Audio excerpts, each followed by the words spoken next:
Hello and welcome to the Red Robin podcast, powered by Budget Ties Auto Centre and 𝗕𝗂𝗄𝗏 Chartered Accountants, the independent 𝗕𝗂𝗄𝗏𝗏 Rovers podcast.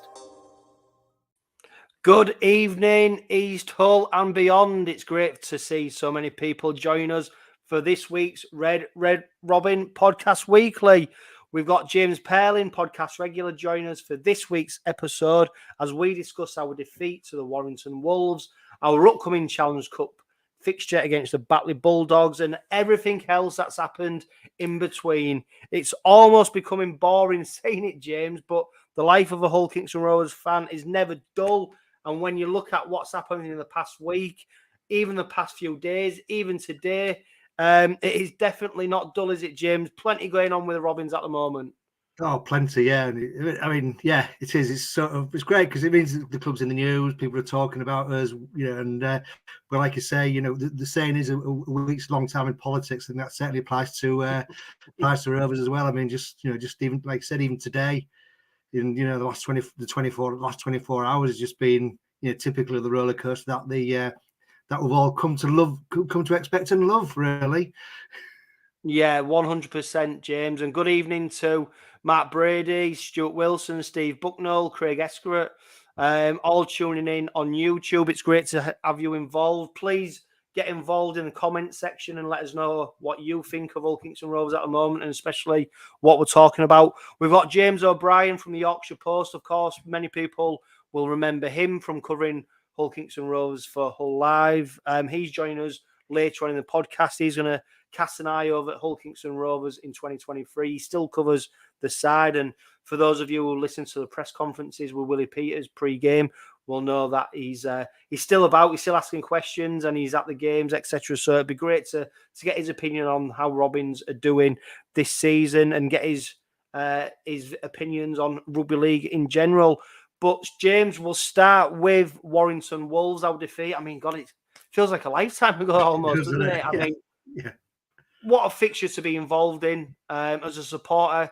When you're going to take on the top teams, these are the games that you really want to be involved in. The support was magnificent for the Robins on Friday night, despite the M62 car park doing its best to delay people getting to the game, as it always does. But what a fantastic game. What a fantastic performance from the Robins despite defeat. And it was a defeat, but James, it was a defeat that gave us plenty of hope for the future. Oh, it certainly did. I mean, I think, it was an absolutely cracking game. And I think I saw someone in the press put, if IMG are watching, that's the sort of game and occasion they want. It had the intensity and feel of a playoff game. Both sides, going absolutely 100% at each other. No quarter given, no quarter asked. Some great hits, some great play.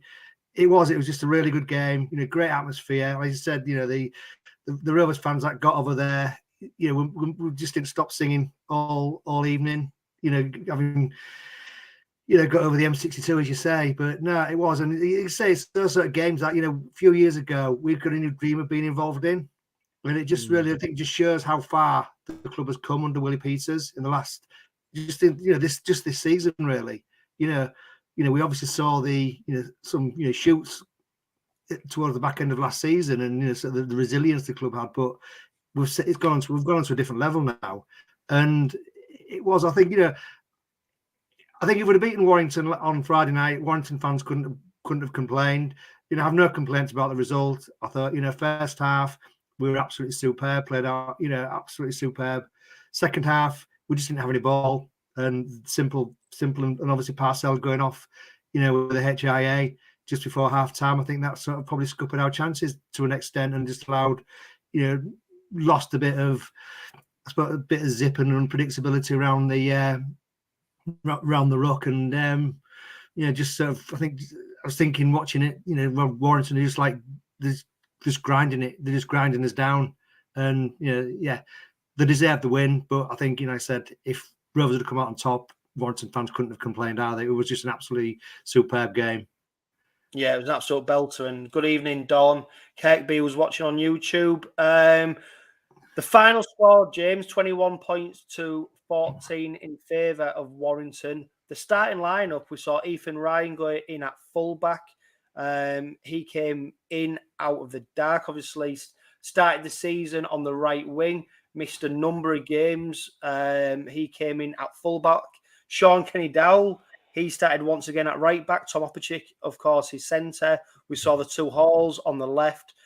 And then, James, we saw 𝗕𝘂𝗍𝗏𝗏 and Mikey Lewis in the halves. Now, you're older than me, and that's no insult.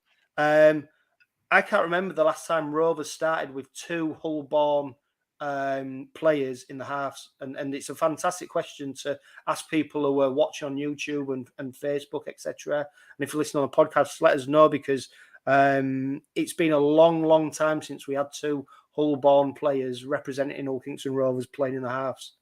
Yeah, I can't remember the last time. You know, I might have a few sleeps since the last years. I just can't. You know, even in the beginning of the early beginning of the turn of the millennium, I can't remember us having that sort of thing. I think there was always an Aussie or a New Zealander who had been brought over to play that in that position. No, I just can't think of anybody. And if anyone, it's great to see. Everybody knows. Yeah, let us know. Yeah. Let us know, because if you do, it's a fantastic question, and like we said, James, it's great to see. I know it wasn't. It was almost, the reason they're playing is because we haven't got our first choice number 6 in there. Well, John Abdul, Roy Milne's injured, etc. But it was great to see just two Hull-born lads playing there.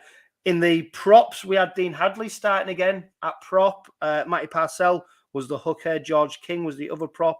And then we had the great partnership of James Batchel and Kane Lynette in the second row. Elliot Minchella at loose forward. On the bench, we lined up with Sue, Kennedy, Wood and Luckley. Again, we've gone with 5 props. Again, Hadley at prop, James. It's not one that many people expected, is it? It's not, and I think the previous game, he again became a surprise in the last home game, and I thought he did really well in that position. I think he played some big minutes. I think his first stint in the previous game was about 30 minutes, and he did it again on Friday night. And when you think, given the size of the Warrington pack, we've got some like Vaughan and Maguire in there. It certainly stood up and didn't look out of place again. And I think it just really shows the value that Hadley brings to the squad. Peters knows he can play really in any position. He's played at loose man, second row. Now he played at prop. He'd probably play a hooker if Peters asked him to. And one thing with Dean is that you get 100% every game. That is his level is so good and so high. And it's probably no coincidence that he's one of who's been the first player to be announced to be re-signed for another 2 years by Peters, and was one of the he was apparently one of the first people that Peters spoke to before he came over to the club. He's just one of those players that every club needs, and if he's not there, you miss you notice, but then. Ironically, when he is there, you don't really notice because he just does the graft. He just gets on with a hard graft and just does it to such a high level. Yeah, he's one player that we do spend a lot of time talking about on the podcast due to his performance, and there's no doubt he's a Willie Peters favourite, and he's rightly so, because he is turning up week in, week out for the Robins. We mentioned at the start there, James, Ethan Ryan lining up at fullback. It was probably a natural shooing, wasn't it, to play him there. Some people mentioned whether PLT might get a look in. Obviously, he lined up for 𝗕𝗏𝗄𝗏𝗏 at the weekend. He played against his father. I mean, what a unique set of circumstances that is. PLT coming out on top 1-0 to him over his dad. I'm sure it would have been a great occasion for them and a great experience. But Ethan Ryan, James, do you know what? The greatest compliment is with Ethan Ryan playing at fullback, I think, against Warrington, is that you almost forgot that he hadn't been playing for so long for the Robins. He just fitted in seamlessly, and it was so short on the high ball. I mean, there was the amount of times he was getting peppered with kicks from Rashford, Williams, and every time just with such ease. He plucked them balls out from the air and got us on the front foot with his runs. But a really assured performance from Ethan Ryan. It was, and again, it was. He just slotted in. Not once when those balls were going up did you feel as though he was going to drop it and put us under pressure in our own half. But we say, like you say, I know he's played there before, and I think he's played a few times for Rovers back in the last season. Looked good there. But yeah, it just slotted in, and I think that's probably a testament to the sort of player he is, and it's in a way it's such a shame he's not going to be. He's not going to be retained. And he's moving. What do you make of that, James? Would you retain him? It's an interesting one because I think obviously his primary position is on the wing, and you've then got potentially you got Senior to go on the wing. I don't know. It's a difficult one. I thought when looking at the people who was going to be potentially retained, he was perhaps a borderline because of who they've already got Senior. There may be somebody else coming in for that wing position later on the season, so for next season. But he gives you the versatility, doesn't he? As we saw on Friday night, he can slot into that fullback position without any dramas or any problems. And I think long term, obviously, the club probably see PLT as being that fullback holding that fullback berth. But I think good as PLT is, I probably don't think he's ready yet. And I think to throw him in against Warrington, might have been not the best thing. But by the same token, he's got to learn sometime. But it just shows we've still got that strength in depth that we can, even with 𝗕𝗂𝗱𝗏, we've got Ryan who can come in, who's got that experience. And then if Ryan's got to slot in somewhere else on the wing or wherever, or he's injured or whatever, then we kind of always call upon PLT, to get that experience as well. Yeah, and by all accounts, Ethan Ryan signed a deal with the Salford Red Devils.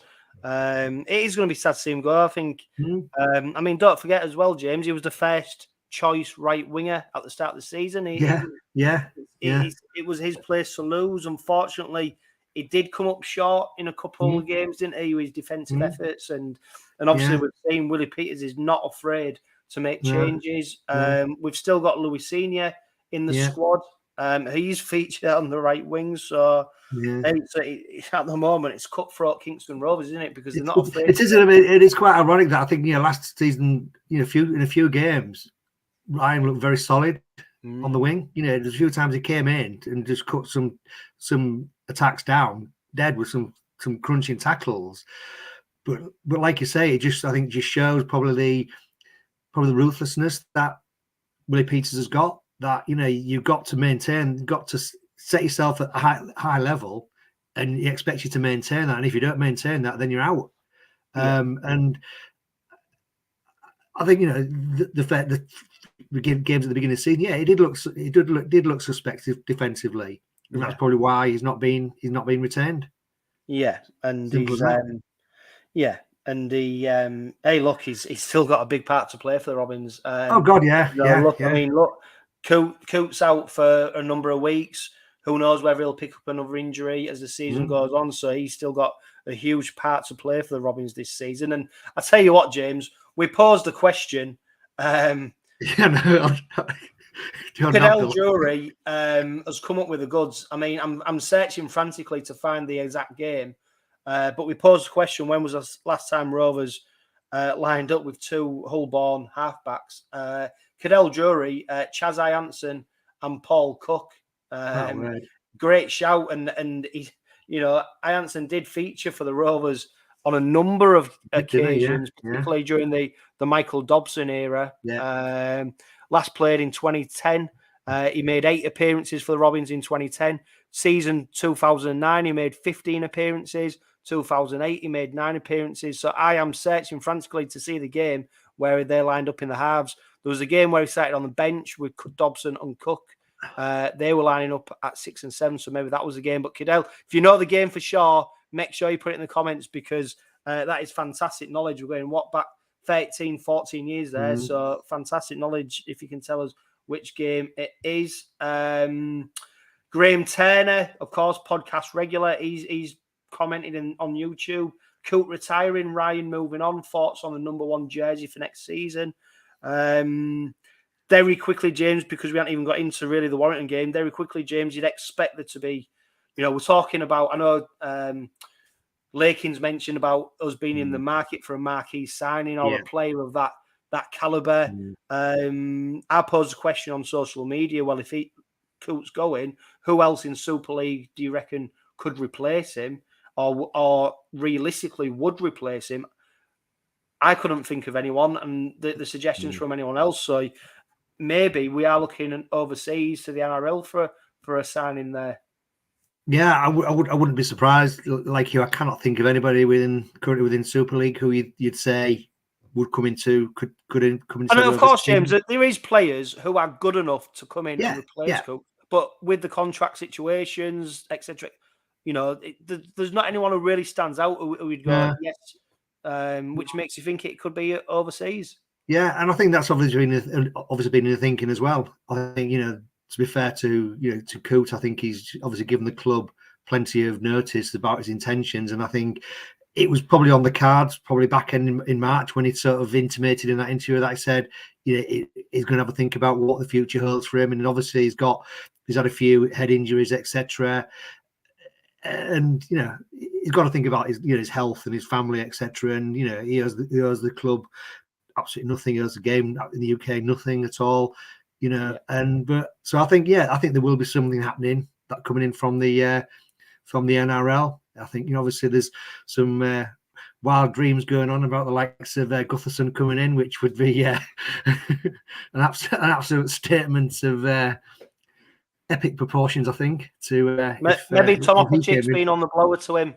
Maybe it has, how good life in he still is, and obviously Peters has got those connections as well. So there may be somebody in the New South Wales Cup who's got that potential. Probably isn't able to break through into first grade, but could come over here at a young age, youngish age, and put themselves in the shop window back in the NRL. Yeah, I would. I mean, Don 𝗕𝗂𝗍𝗲, great suggestion. 𝗕𝗵𝗿𝗏𝗃 at Catalan. I think he's out of contract, isn't he? At the end of this season. Not a bad shout. The way Rovers are operating at the moment, James, I wouldn't be surprised if this isn't already sewn up already. Yeah, exactly. That's what I'm thinking as well. A matter of, the club waiting to announce it when they feel ready to announce. The business they've done in the past, they've been very clinical. So, hey, let's see what happens there. Warrington Wolves, Hull Kingston Rovers, James. Ethan Ryan scores after 13 minutes. Can we just stop for a second and appreciate the James Batchelor offload? Because if the Harlem Globetrotters were a rugby league team, James Batchelor would be featuring for them. There's no doubt after that crazy offload, what he got away, and he gave Ethan Ryan a walking try. It was a walking. I mean, obviously, we think where we stood, we couldn't see the full magnitude and the beauty of it. And it's only afterwards when I think the highlights, I'm thinking, it was just a thing of beauty. And I think even the Warrington fans behind the post were actually applauding it. It's great, James. You know what? I think right. I think when we was in the away end, you couldn't quite appreciate the skill involved. And when you watch the replays, there is a smattering of Warrington fans who were there applauding, and they had such a great view of it. Yeah, but it was just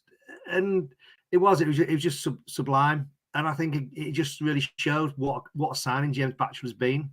We've signed him for his defensive qualities, and he's sort of delivered on that. He's got a few tries, ticking that box. But to be able to do that put that sort of pass in, in that game, in that intensity of a game, it just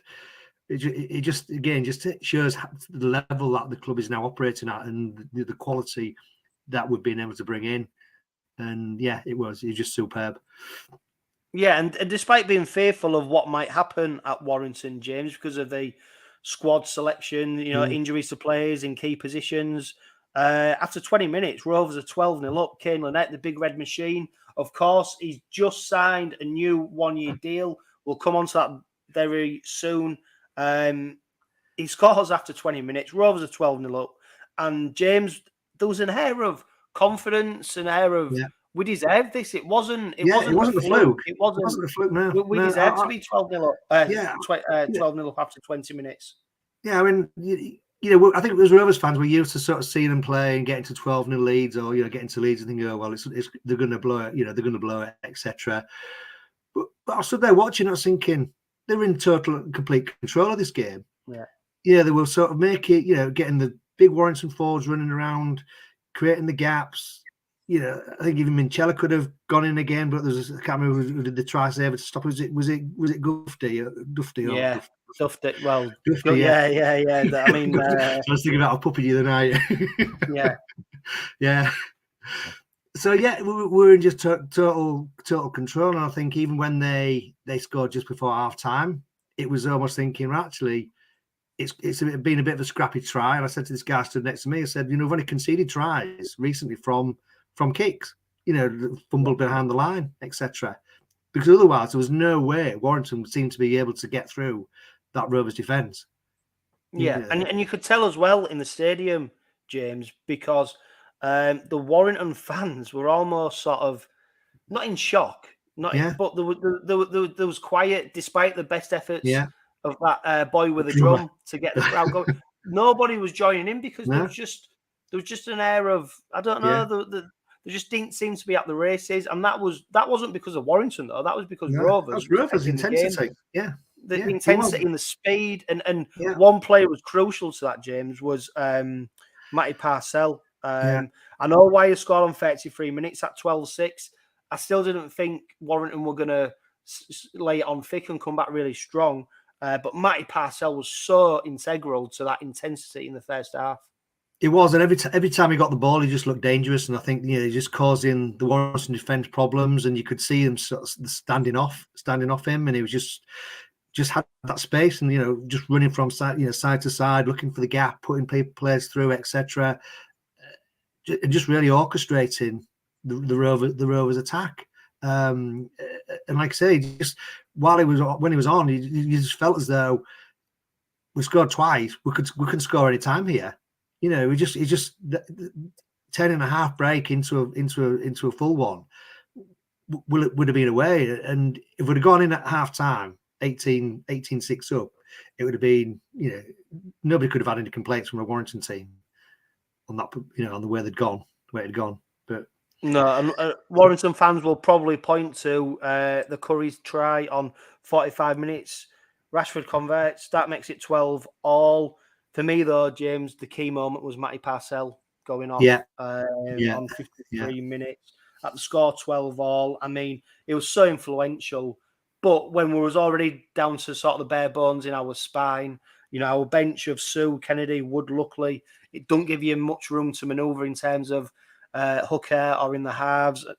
Parcell goes off. Jez Litton obviously reverts back to hooker, and we saw Sam Wood lining up at halfback. I mean, unaccustomed position.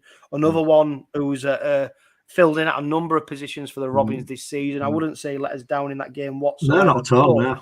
Very difficult for him to come in and make a real impact on the side when he won't have trained in that position. He won't have been expected to play there.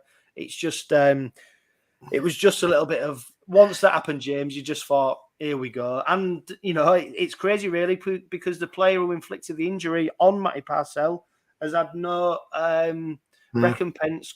We've had no recompense coming our way in terms of him being banned or suspended or anything like that. And it's a crazy challenge at the time. I don't even think they even looked at it, on the you read the minutes from the MRP. I don't even think they even looked at it. So probably tells you all you need to know. I did think that there could have been some on-field action, and it's become a feature of Ben Failer. And do you know what? He come in for some stick for the way he refereed the game. I don't necessarily think he was that bad. I thought he was okay. But he's so quick to make decisions. It's boom, boom, boom. He does it when he's a video referee. He does it when he's on the field. He almost, I get it. He wants to make a quick decision and he trusts himself to make it. But you feel like if he could have just took a moment there to consider it. But no, he was quick not to send it to make any decision on the field there. That could have affected the game massively if we saw a sin bin or something like that. Yeah, I mean, he may not have seen it, but then you've got Ingle touch judges who probably would have had a clearer view of the incident than 𝗕𝘂𝗱𝗏 would. So, what were they doing? But then later on in the game, he put an incident where Matthew Russell went off injured. He put that on report. And, you're thinking, well, like I say, Parcell's gone down and he's gone off with a HIA, and it's so something must have clattered him on the head. You don't just suddenly go down. Shane's touch on, I was watching on YouTube, James, he's so right. He says Parcell was very unhappy when leaving the field. He was furious with what had happened, which suggests that something did happen, something untowards, yet the match officials either did spot it and didn't adjudicate to be anything serious, or they failed to spot it. And but it was such a crucial time of the game. I know Rovers went in front just after when Mikey Lewis scores a penalty. That makes it 14-12 to the Robins. Yeah. But that, for me, that was when the game went, because it was very hard for the Robins to really make a stamp on. And also, let's be fair to Warrington, they got a foothold in the game. Their forwards started to come alive a bit more. We saw Cassiano come on, Duffy started to sort of puff his chest out a little bit and play a bit more. And it was, the timing of it was just terrible for us, really. It was, and you think about what had gone on before when Parcell was on, and then what happened afterwards. It was just a pivotal moment. We'd gone from being able to sort of make progress, at will, really, to just really being struggling to get our own half. And again, to the guy next to me on Friday night, I said, just not had any ball this half. We had no ball really within. Decent ball within the Warrington 25. I think the first time we had any was when Williams knocked the kickoff after the penalty into over the dead ball line. And I think that's probably the only time we had any decent, got a sniff within the 25 for that whole of that second half. And there's no criticism of Rovers. Like I said, Warrington really, they came alive. They started to sort of grind us down a bit, but again, fair dues to Rovers. They didn't capitulate, which Rovers teams in the past may have sort of suddenly gone on the back end of conceded 3-4 tries within a short space of time. But this team didn't. They dug in. It took a really good finish from Matty Ashton to actually score that try in the corner. But again, they flung the ball about. Probably Rovers just out on the legs, really. That's what eventually won it from. And I think the way you could see the Warrington players celebrating, and especially when Williams put that drop goal over, I think they knew they'd been in a real arm wrestle and a real battle. Without doubt, James. They'd really just, I think, relieved to come out with something out of the game. Yeah, and what you would say is, it's difficult to say whether it had changed the game. Lewis's penalty that hit the post. Rovers were a little bit in the ascendancy there, and I was screaming, keep going, because it was. You felt like a try could have come there, but they're such fine margins, aren't they? And to be fair, he hits the post. Another day that goes over. It could have made it. I don't think the 2 points would have made the difference. I think a try would have made the difference. I would have made a difference, but then also hit the post and the bounce the ball. It could have bounced into Rovers players' hands coming on the follow up, and they got retained possession. It bounced the other way, went to Warrington's hand. And that's probably summed up the luck after Parcell had gone off that we were facing. But I can see the argument for both instances. Yeah, we hadn't had any position. Get some pressure, put some pressure down in there, 25. But by the same token, it's going to be such a tight game that it wasn't going. It's never going to be a blowout score. And, to get as many points as you can when you can. I think it was also the right thing to try and do. If it goes over, it's a different kettle of fish. But hits the post, doesn't. It's all ifs and buts. All ifs and buts, fine margin, fantastic performance from the Robins, a real spectacle of rugby league.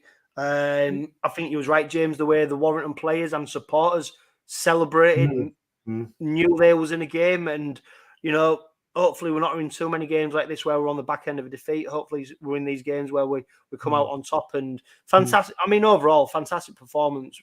This was a full strength Warrington team coming up against a Robin side that were not patched up, but key players missing. And you dare say that if Rovers had gone there full strength, you could make an argument to say that Rovers would have come away with a victory. But like we say, with the Lewis penalty, it's ifs, buts, maybes.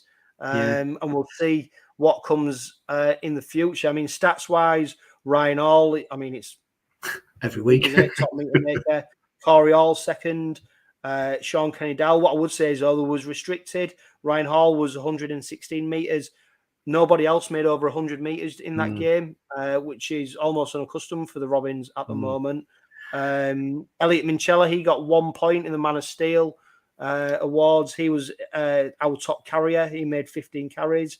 Ryan Hall, of course, top average gain with 10 metres.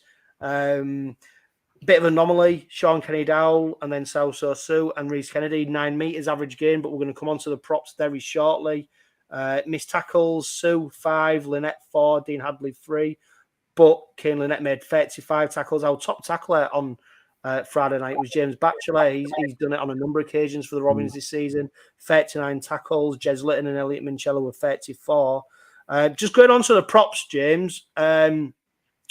Paul Vaughan made, what did he make? I think he made 114 metres on his own. That was just him on his own. Well, the Robins metres made from props. Rhys Kennedy, 34 metres. Sue, 28 metres. Dean Hadley, 61 metres. George King, 62 metres. And Sam Luckley, 12 metres. I mean, we knew it was going to be a battle down the middle, didn't we? It was going to be an intense battle. And that could be where the game was won and lost.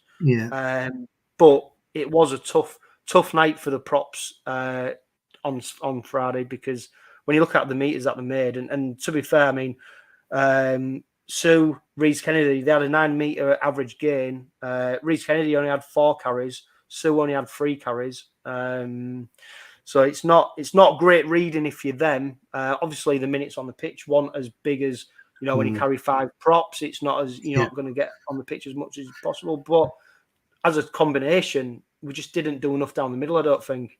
No, I'd agree, and I think we know what Paul Vaughan's like, but it'd be interesting to sort of see how what proportion of that came in the second half when they just had all that ball. Because I think in the first half I didn't really notice him, and because I think they were struggling that it would just be interesting to see the split between the first half and the second half, because I think I would say probably 2/3 of Vaughan's meters came in that second half when they had all they got possession and got the roll on. Interesting to sort of say Kennedy, considering the really short time he was actually on the pitch again, actually they seem pretty good numbers, really. Well, James, it's a bit. I mean, again, Rhys Kennedy, it's a strange one, isn't it? Because you got Matty Stott on 18th man once again. Rhys Kennedy, I'm still in his camp. I think I am as well. I think there's definitely a player there. I think it's. You don't get many minutes, though, does he, James? You don't get many minutes, and that's a strange thing. But then I suppose the other thing, when he is on, he's prone to the odd error and the odd penalty. But I thought it would play on Friday night because of his size and the size of the Warrington pack, etc. I think I'm expecting him to probably have a much bigger part on Friday night, and I think a lot of his perhaps with Kennedy, it comes down to confidence.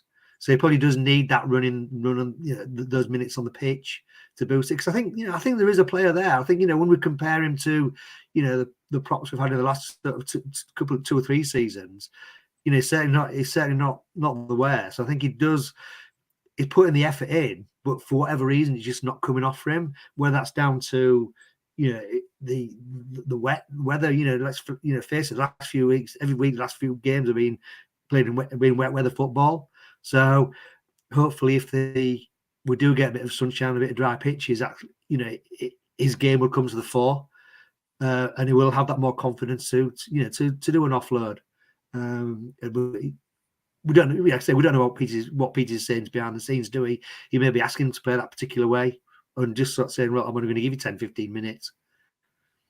You just don't know. But it is a strange one.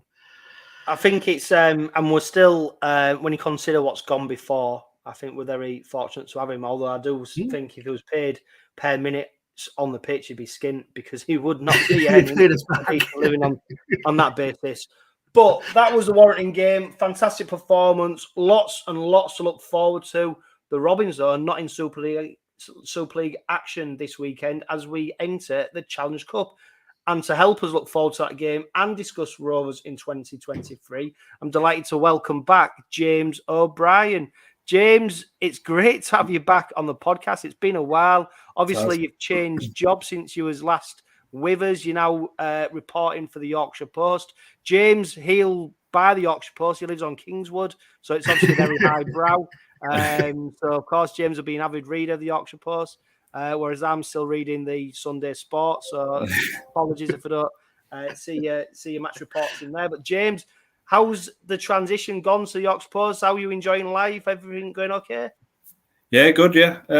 Obviously different, more variety and not as much Rovers. Quite thinly spread over the clubs. Probably can't give them as much attention as you'd like, but at the same time, very enjoyable. Yeah, can't complain.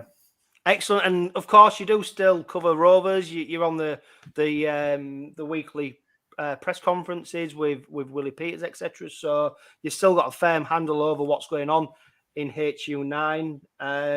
What have you made of the Robins in 2023 so far, James?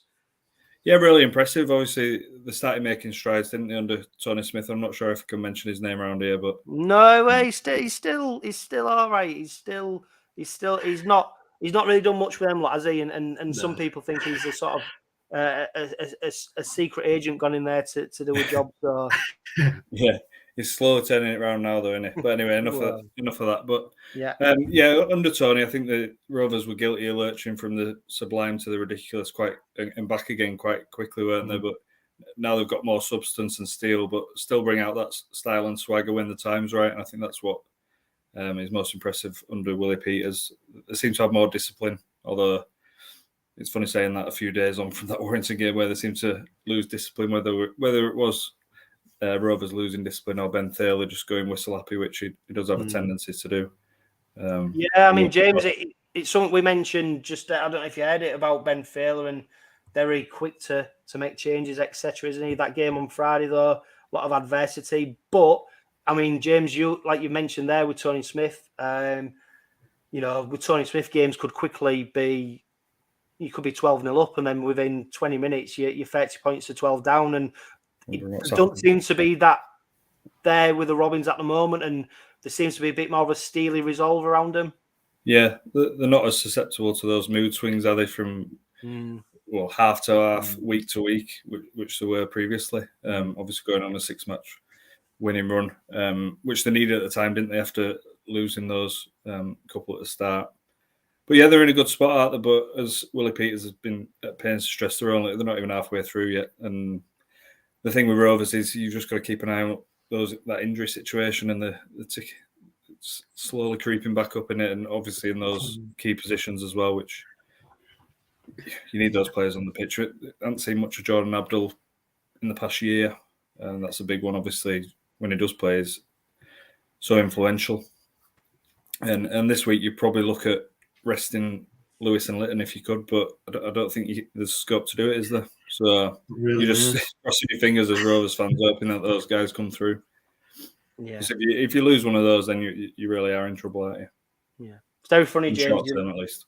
You mentioned mood swings and Tony Smith almost in the same sentence. Then it's, but anyway, we move on. And you're right. I mean, the Batley game on Friday, it's really interesting in terms of. I'm sure Willie Peters, James, would have preferred to rest a number of players. I think the injury situation dictates that he can't. Obviously, we've got players leaving, players coming in, etc. Louis Johnson's been recalled from his loan spell at Castleford. He'll probably slot straight into the squad. I mean, that's on the back, though, of the news that broke today, James, that Frankie Holton had departed Old Kingston Rovers and had signed for Lee Leopards on a 2.5-year deal with immediate effect. I mean, was that a bit of a shock to you, James? Because you'll know from covering the Robins when you did that, he had the makings of being a real top class second row for the Robins for many years to come. And it was almost, for me, you couldn't imagine him leaving. It was almost, why would he leave?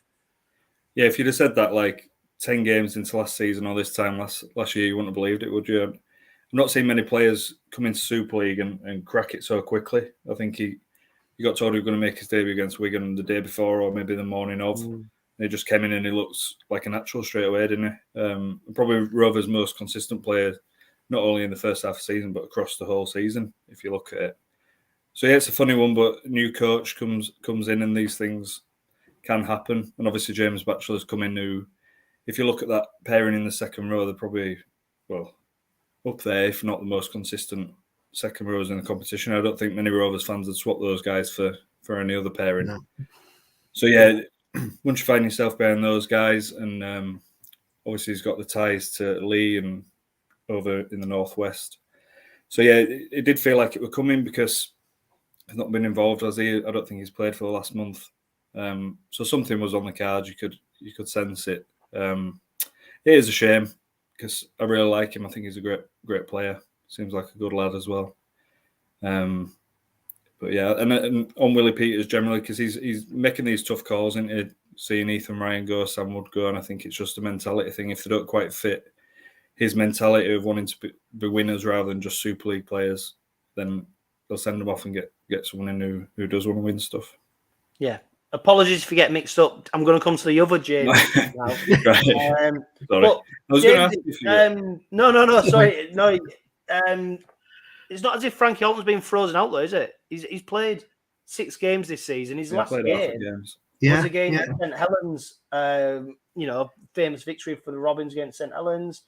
So it's not as if he hadn't had an opportunity, but for whatever reason, something just hasn't worked out for him under Willie Peters. No, it is a really bizarre one because I think it was the first game of the season against Warrington, and he scored 2 tries and walked off with the man of the match. Yeah, it is a really strange one, but you have to say that the way Batchelor and Lynette have been playing, well, you couldn't really drop them, and it's frustrating because. It's less than a year that I signed an extension of his contract. I think it was another 3 or 4 years he signed on to 2026 or something like that. And he must have realised that obviously Lynette's probably got 1 more year in him at the most. So he could maybe thought, well, actually, you should think, well, actually, if when Lynette goes, I'm next off the rank to establish myself in that second row. And in the meantime, I'm going to get the odd opportunity as the squad rotates because we've got that quality and depth.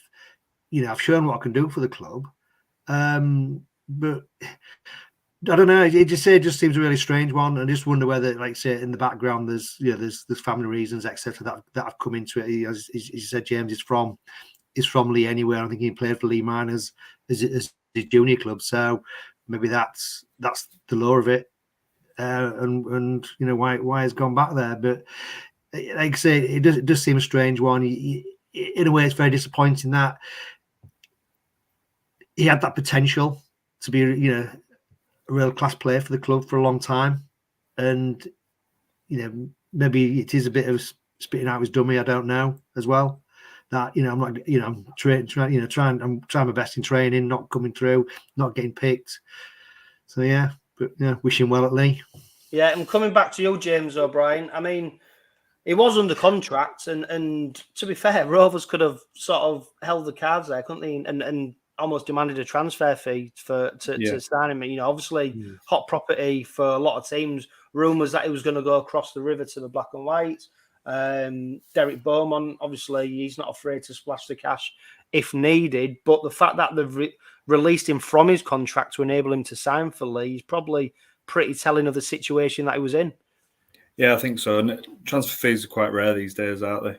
But I think if you, not a bad apple, but if someone's not happy in the camp, I think it's just best to cut your losses and part ways. I'm not suggesting Frankie Holton was. Like I say, he's a good lad. But I just think it wasn't the right fit at the time, and I think there was a bit of homesickness, as you alluded to there, mixed in as well. So it's just best for both parties, I think. But at the same time, like I say, it is a shame as well. Yeah, but I mean, I suppose if we haven't got a fee, I suppose it does release up some cap as well, doesn't it? So if somebody does become available, who Rovers will want to sign to bring in to fill that gap, even if it's just like to fill that hole in the squad, then they've got that flexibility now.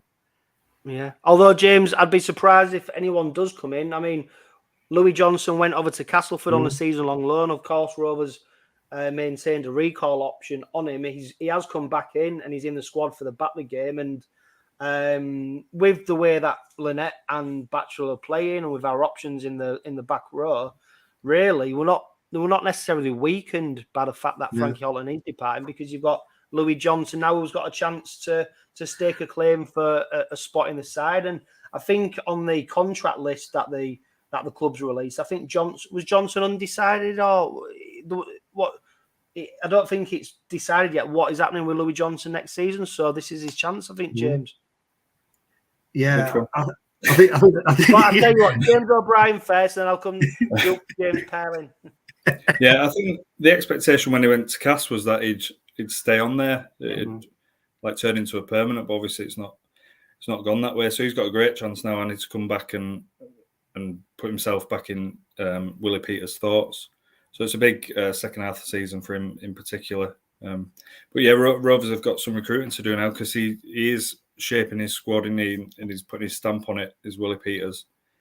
So yeah, it'll be interesting to see who comes through the door now. Obviously, they've got 𝗕𝗔𝗿𝗏𝗏𝗏 to fill one of those back row spots. So yeah, interesting times ahead. Yeah, and to the other James, I mean, we mentioned 𝗕𝗔𝗿𝗏𝗏𝗏 there, of course. His transfer broke a few days ago now. 20-year-old back rower, former Leeds Rhinos junior, played 33 first-grade games. He played in all three of Jamaica's World Cup games in the Rugby League World Cup. An exciting prospect, I suppose. When we've seen players released, you've got to look at the full picture, haven't you? Because it's only until you see who the replacements are, etc., then things start to make sense. And 𝗕𝗔𝗿𝗏𝗏𝗏, you'd assume, is coming in to fill a role, and I'm guessing at his age, he's coming in to do, with the opportunity to play first grade rugby league, and we've seen it with 𝗕𝗏𝗏𝗏𝗏, Matty Staunton, Rowan Milnes, Ethan Ryan coming over from Bradford and signing for the Robins, that they do get their chance when they come. So in reality, I know a lot of people are sad to see Frankie Holton go. Let's be honest, he's only played 27 games for the Robins. I think he scored 6 tries. He's had a fantastic impact at the club while he's been here, and many people thought he'd be a long-term prospect. But when you look at who's the next cab off the rank, we're not exactly in a bad place, are we, James? Purling. No, we're not. And I think going back to Louis Johnson, I think, the view was that it goes off to Cass on a season-long loan. His contract's up at the end of this year. Is not going to be, and he hadn't been featuring it at all, really, had he, all season before he went off to Cass. I think the feeling was, he's not going to be able to come back. But as James said, he's now got the perfect opportunity to actually fight for that, potentially fight for an extension at Rovers. And then, the signing of Wallace, I think, is again a very interesting one. I think, as you said, we've not done too badly out of players coming in from Bradford. The fact he's been at the Leeds Academy, we just know how good that the Leeds Academy is. So he's going to have that, get all the basics in. And yeah, he's going to be again, probably being seen by Willie Peters and the club as another long-term option. And it's, having played in that World Cup, they've got that big game experience, etc. So yeah, it'd be interesting how it goes. I mean, what's the view from West Yorkshire, James, on 𝗕𝗔𝗿𝗏𝗏𝗏𝗏? Yeah, he's not someone who's really been on my radar personally, but obviously he comes with good raps, as they say. So yeah, I think sometimes within a squad it's a budget thing as well. If you move someone on who's on obviously a higher salary, you get someone like him, and it frees up cap space elsewhere in the squad as well. So there's that balancing act as well. And well, according to Paul Aiken, Rovers will be spending up to the cap next year. So yeah. Yeah, and I think as well, James, I mean, bringing AJ Wallace in on a full-time contract, you don't necessarily have to pay him big bucks to give him a full-time wage, but he's got it all in front of him. And obviously we've seen what's happened with the guys who signed from Bradford previously, where they've got the foot in the door, then they've secured longer-term contracts. That's when the more, bigger money comes in, isn't it? It's that next contract. It's not necessarily this one. It's the opportunity to prove yourself. The one after that they're playing for. So it's going to be really exciting to see how he does. I'm really looking forward to seeing how he plays. And you'd almost say the place is up for grabs because James 𝗕𝗓𝗏𝗏 has signed a 1-year deal. You'd imagine it's his last contract. You can't imagine him getting another one. Who knows? I mean, that's probably been a bit disrespectful to 𝗕𝗓𝗏𝗏 because he's still one of our top performers. Of course, scored that try against Warrington last time out. James O'Brien, I mean, you've seen him up close and personal, a consistent performer, not just for Rovers, but in Super League in general, and someone who will, when his time at the Robins finishes, will be held in high regard, such as Clint Newton, players like that of that ilk in the Super League era who've really come in and made a difference to the Robins. Yeah, you've just said it there. Obviously, I haven't got that history, so I can't really comment on past overseas players, but for consistency, you'd have to say he's right up there with the best in Super League at the moment, and certainly over the last 5 years. I was thinking at Warrington last week that he should play on because he's still at the top level and he's still one of the best players on the park when he plays, and he's almost metronomic in everything he does, from tackling to the lines he hits. Just such a consistent player, and I think he's got even better since he shaved his hair off as well. I'm liking his new look, and I think he's I think he could play on beyond next year. But again, it's that balance in it. You losing Coote at the end of this season, probably Sean Kennedy as well. It's and you need to obviously you've got Ryan Hall as well, who could probably play until he's 45. It's really interesting though, James. I mean, it's no good for people who listen on podcasts. But you mentioned 𝗕𝗓𝗏𝗏𝗏's new look, and I wonder if he's modelled it on you, James, because he's, it's almost spitting image there with a look. There's a few of them, though, isn't there? There's Sam Luckley. There's Sam Luckley, and I think Dean Haddon needs to grow a beard, doesn't he, as well? I've had this look for about 20 odd years now, so. Do you know what? Really interesting. Do you know what? For me, though, It's really great talking about incomings, outgoings, transfer news. It gets people excited. The real sad bit for me is that we're only a third of the way through the season, and we're talking about next year as if there's so much more rugby league, so much more for these players can do this season, and it seems a shame this 1st of May rule. And I understand why they brought it in. We're not a rich sport. It's got to be done so players can secure contracts, secure their livelihoods, etc., etc. But it just tinges me with a little bit of sadness that we're talking about next season and what players could do next year more than what the here and now is.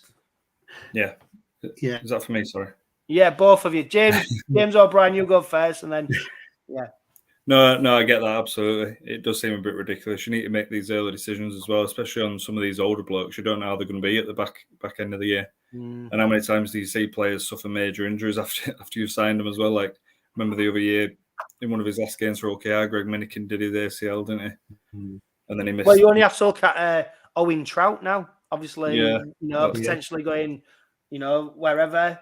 He's out for the season now. So whether he's had a deal done somewhere else or not, we don't know yet. But it's such a precarious career.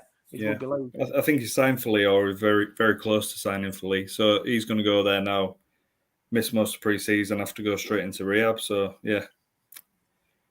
strange. Yeah. And James Purling, I mean, it is, like we said, it's interesting, it's exciting, ins, outs, all that kind of stuff. But we've still got a lot to go here now, haven't we?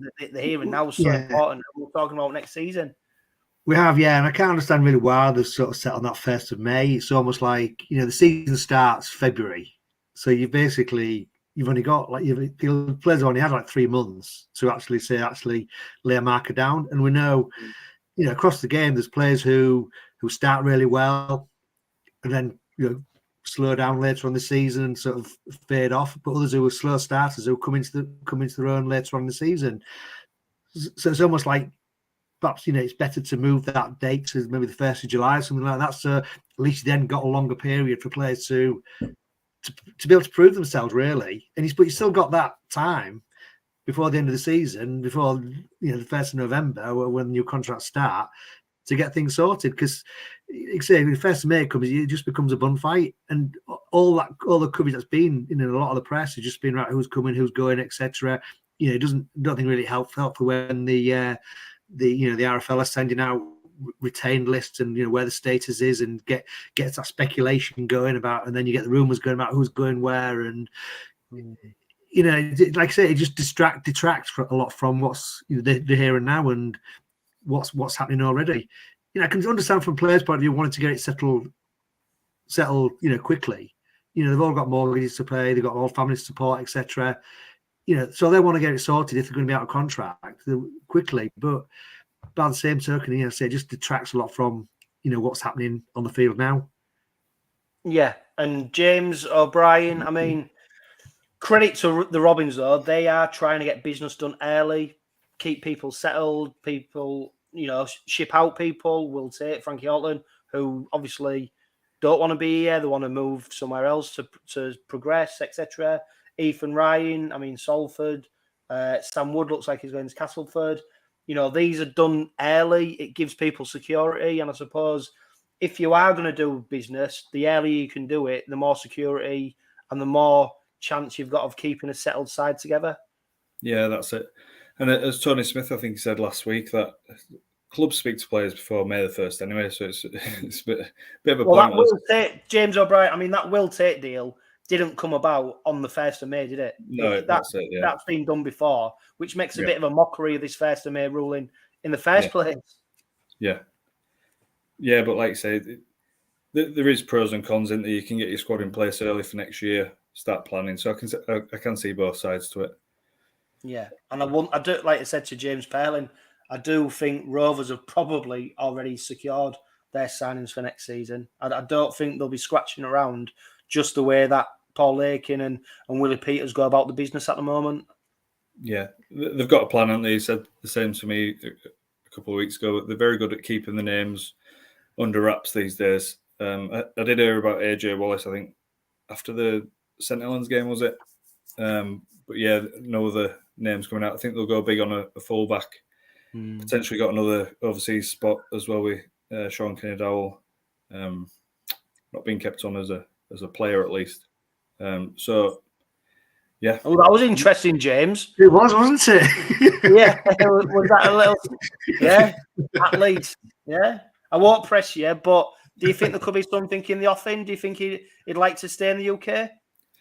Yeah, I think there's been some talks that he will stay on at Craven Park, maybe not as a player. And I think most fans would like that, wouldn't they? Because he's such an influential figure. He's played a massive part in changing the culture at the club since he came through the door in late 2019. Compare the squad, the club to where it is now to where it was then. It was a bit of a mess. The squad, at least. Well, the club in general, after Tim Sheen's left, the squad was battered and broken, wasn't it? And now look at it, and he's played a massive part in that. So if you can keep him on in some capacity, I think it'd be massive for the club. Yeah, I don't think anything's finalised yet, though. So I'm just going to stop there. I look forward to seeing what comes out in the future. Let's move on. I mean, Friday's game against Batley. Squad news, of course, 𝗕𝗂𝗎𝗄𝗏 out with injury. Sue, he received a 1-game ban at on the back of the Warrington game, so he misses out. Louis Johnson, of course, recalled from Castleford, comes back into the squad, as does PLT and Jimmy Kynehorst. He played for the reserves on Friday night, the same evening that Rovers played Warrington. They recorded a 30.6 victory over Wakefield. Aydin also played in that game. You'd expect Aydin probably to come in and play, Johnson to play. King is in the squad, although Willie Peters already said he expects to rest him. As much as you can make an argument, James Purling, for a cup upset, it's not quite the FA Cup, is it? It's not the chances of success for teams lower down is a lot harder in a game of rugby league. And when you look through Batley's squad, I know that they're fifth in the championship. I mean, they've played 11 games, won 7, lost 4. They beat 𝗕𝗓𝗄𝗏 last time out in the Challenge Cup, 34 points to 16. But it's a very, very big ask for a championship side like Batley, who are part-time, to come and beat Hull Kingston Rovers, who have named pretty much the strongest squad available to them. Yeah, I think, the fact that I was surprised when the squad came out, really how strong it was. And I think, that's sort of Willie Peters, I think, giving a lot of respect to Batley, not sort of saying, just saying, look, we're going to have to be on our mettle to actually win this game. But you're right, the shocks in the cup are few and far between. Unfortunately, we obviously been in the back of one of them a few years ago, and fans of an older vintage like myself will remember the Hunslet one in '83 and the Doncaster and the Regal Trophy in '86. So yeah, always going with these sort of games with a bit of trepidation, but we should win. They've got a very strong squad. But Batley got nothing to lose, have they? And the fact, their performance on the weekend when they beat Toulouse certainly shows what they've certainly got something about them. And I think Willie Peters is right to name as strong a squad as possible. Yeah, and James O'Brien, I mean, getting a home game against a championship team or a lower league team at this stage of the competition for a Super League side is pretty much what you want. And if you get through this game, it does open up the draw, doesn't it? I mean, and Rovers, they probably will fancy having a go at the Challenge Cup. We was, of course, in the semi-finals last season. I mean, what a disastrous semi-final that was. Absolutely. I mean, from where we are now to where we was in that game, absolute chalk and cheese. We've already mentioned 𝗕𝗓𝗄𝗏. I mean, the fact he lined up with a bust arm was absolutely ridiculous at the time, blah, blah, blah. But I do think the hierarchy at Rovers are wanting a tilt at silverware, and I think Challenge Cup probably is the best opportunity at this stage of the season. No, absolutely. But it's luck of the draw, like you say. You could get sent away in the next round, then it's all up in there. It's not even 50-50 anymore, is it? You're probably looking there at causing a shock yourselves. But I would say about Friday, you'd much rather play Batley at Craven Park than on that big hill at Mount Pleasant, wouldn't you? I went there the other year when Catalan played Batley in the Challenge Cup, and big Dave Taylor, the coal train, trying to get up that hill was that was a laugh. I've never seen anyone look as knackered on a pitch as that until I saw Sam Lasoni in round 1 for Leeds. But anyway, Friday I think Rovers come through that quite comfortably. They won't have it all their own way, and then it's just a luck of the draw. See who get there. You'd love another home tie, wouldn't you, against York or London? I think. Yeah. And then it opens up. I mean, to be fair though, James, you look at the game and the way Rovers are playing, the intensity what they play at. Batley, no doubt they will have spells in the game, but it's very hard for a part-time team to come up against a full-time team, and this is a full-time side that is priding itself on at the moment on its fitness. Willie Peters came over from Australia very early. I think we was the first team back in pre-season. We're a very fit side. I suppose, though, James Purling, there is a few question marks, though. Who might play in the halves? Who might line up at hooker? Them spine positions. I think we've got an abundance of riches in the forwards, out at centre and on the wing, but it's them key positions. And we've only got 2 players now who've been ever-present. Sorry, 3 players ever present all season: George King, Jes Litton, and Mikey Lewis.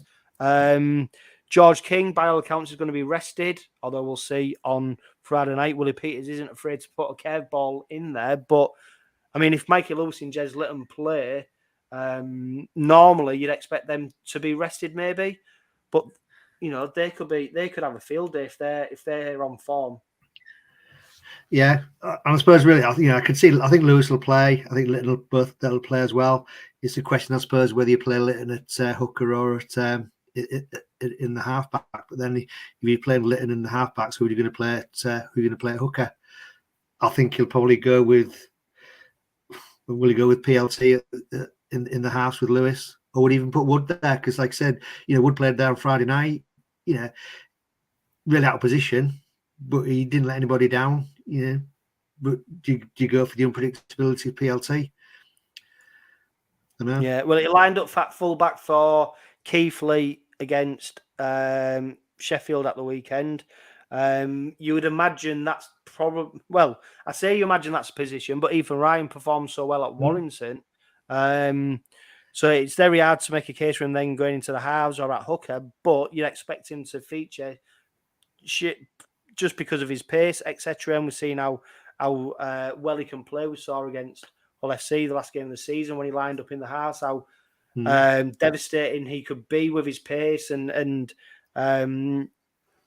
his skill and the way he plays. I mean, James O'Brien, he's a special talent, isn't he? But at some point, he's got to play. He needs to get him on the pitch. And this presents a fantastic opportunity for him to get out on the pitch for the Robins. Yeah, if you don't play him in this, when do you play him? So I think, you've got to get him in there, and I'd probably go with Sam Wood in the halves alongside Lewis and leave Leighton at hooker or getting back to hooker. I think that's probably the best way to go. But he has got options. You could even put Minchella at hooker or Hadley. I think that'd probably be the last resort. But you've got options. Whatever he goes with in the spine, I think it'll be enough. It's just about getting that balance right and making sure they don't get injured, basically. Yeah. I think that's the biggest thing, is it, injury and making sure that players get through the game and treating Batley with respect. I think that's very important. I think Willie Peters has done that with his squad selection.